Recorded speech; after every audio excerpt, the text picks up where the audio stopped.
Ciao, benvenuti a Roma. I'm Joey, an American student studying abroad here in Rome. Most of us have an idea of what Italian food is supposed to be like, but the problem is, we're almost always wrong. Dr. Sonia Massari of the Gusto Lab International took some time out of her busy schedule to discuss some of the misconceptions we've all got. I believe students come to Italy with several misconceptions, primarily because they see in the media, on TV, many things about Italy, and when they come here, they think here people are very healthy, they eat only fresh food, they enjoy life with grandma. I mean, they got a very old-fashioned life, I would say, and instead we try to destroy their romantic idea about Italy after 1 week.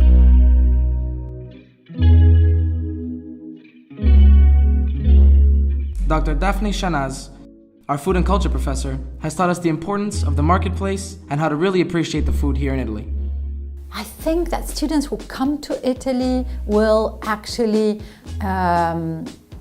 figure out there's still places on earth where there's people crazy enough to do stuff with their hands, with their animals, without using machinery and fossil fuels, and spend a lot of time doing this stuff and doing it in a different way in each place and making a whole fuss about it. La qualità della vita dell'animale in un allevamento è fondamentale per la qualità del prodotto finale.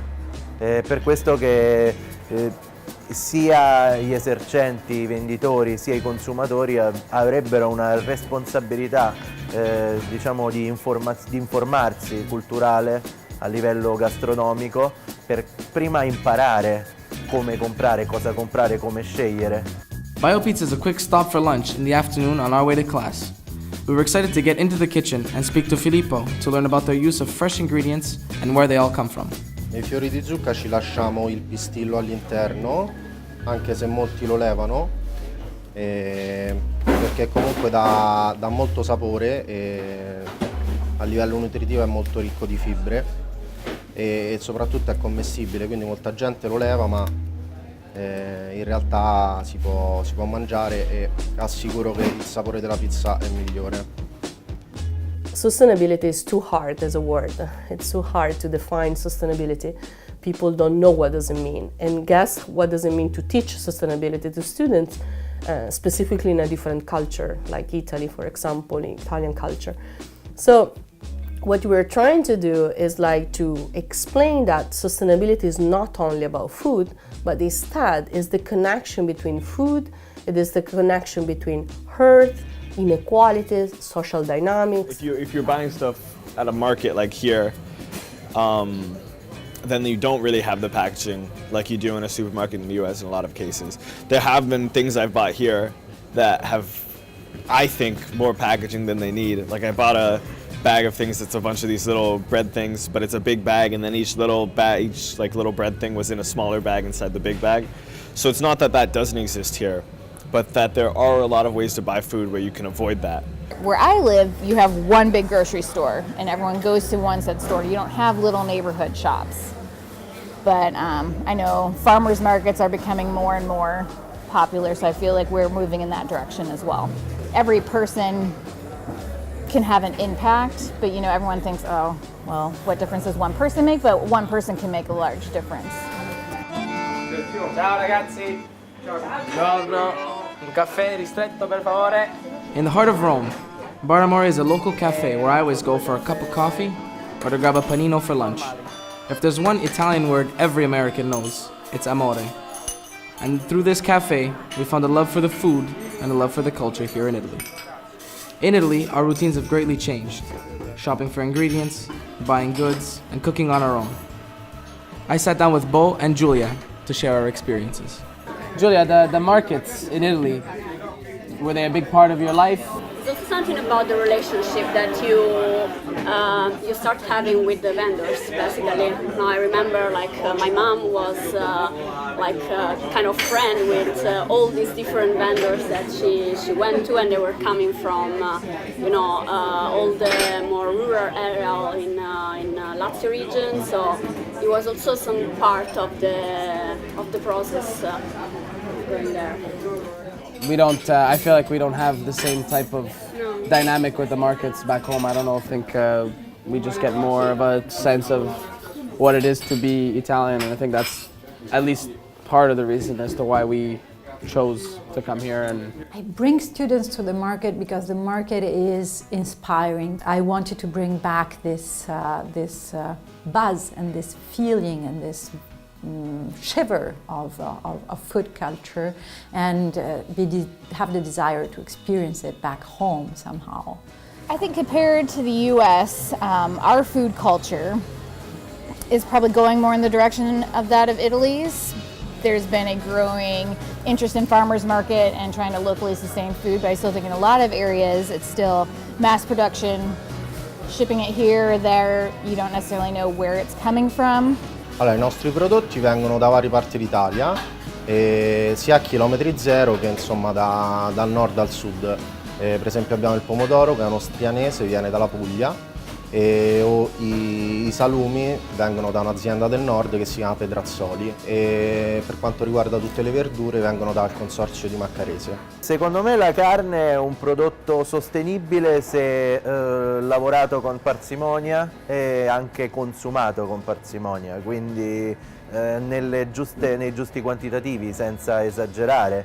Soprattutto l'importante sempre, almeno questo è quello che cerco di fare io nel mio lavoro, è cercare di fare attenzione alla provenienza del prodotto. Quella è la vera differenza. Il prodotto biologico garantisce una purezza del prodotto in cui non vengono nemmeno utilizzati fertilizzanti chimici e cose del genere, quindi è tutto, diciamo, in maniera naturale, quindi anche poi noi nella tavola sentiremo il sapore di un prodotto migliore. Diciamo una spesa a monte sostenibile e di qualità porta anche alla valorizzazione, se parliamo di carne, di allevamenti di qualità, non troppo grandi, non intensivi, e mantengono vive una serie di tradizioni. I would say the relationship difference with food between the US and Italy, and I think probably a lot of Europe, but eating is an experience. It's something to be enjoyed, to take your time, to linger over, where in the US it's very much like, eat, be done, let's move on.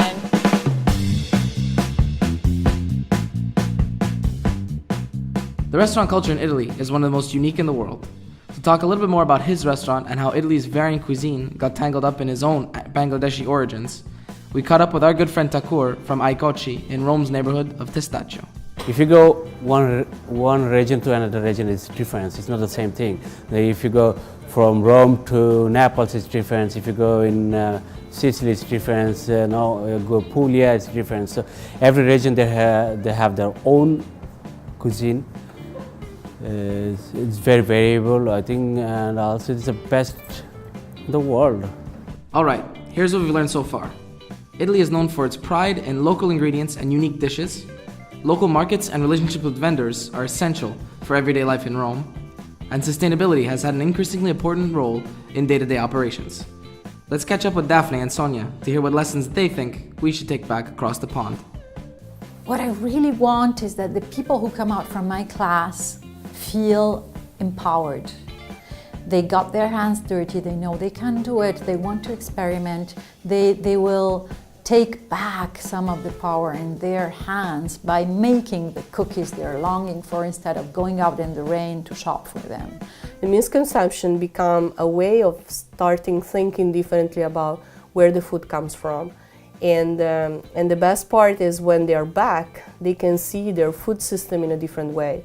So when they think about food and culture, when they arrive, they think about food and culture more like how we cook and how we eat, instead of thinking about food system in its complexity.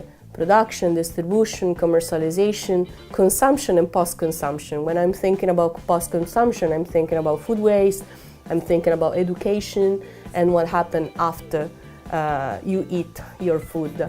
Qui usiamo packaging sostenibile a minimo impatto, abbiamo scritto impatto zero, ma in realtà insomma in fondo è il minimo impatto, perché impatto zero sarebbe diciamo l'obiettivo finale. Qui nel mercato poi stiamo portando avanti un progetto per diventare il primo mercato di Roma in minimo impatto, coinvolgendo tutti quanti i banchisti a utilizzare packaging ecosostenibile, e stiamo proponendo al Comune di Roma questo progetto per riuscire a creare, diciamo, un circolo virtuoso con lo smaltimento dei rifiuti. Sometimes students are saying, I didn't expect to learn so much about culture instead of food. Let's hope we can take some of these valuable lessons home with us and continue to develop our own culture along the way. If nothing else, we can at least be thankful for our time here in Rome. Arrivederci.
Trying to It's important. I'm very tappata. Vai, passa. You need some water? Questa è una brutta risposta. Sì, Sonia, la conosco, come no? Con i capelli blu. Ce l'avevi, adesso non ce l'ho. Non ce l'ha più, fa pure rima. È brutto, posso guardare lei? Allora lei si deve mettere Signor, un secondo di pazienza. italiano però, Mirko! L'italiano t'ha capito? Vabbè, è uguale, Ok, allora senza domande. Non ho capito se hai detto la carne o la carne. Ok. That I was going there, like, Why are you talking to the camera? I don't know. Ok, just lasciatemi concentrare, poi ne faccio una alla volta. That's it? do we need more questions?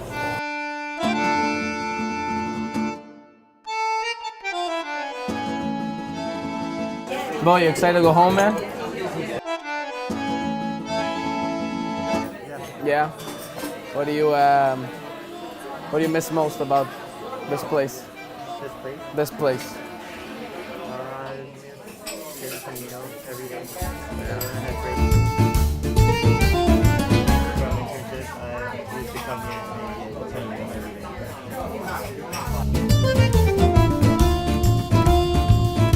Tu, Giulia? Tu non torni in nessuna parte, no? Stay here. Yeah. Stay here in Rome. I really like to come to this place. It's part of my everyday routine. And it's nice because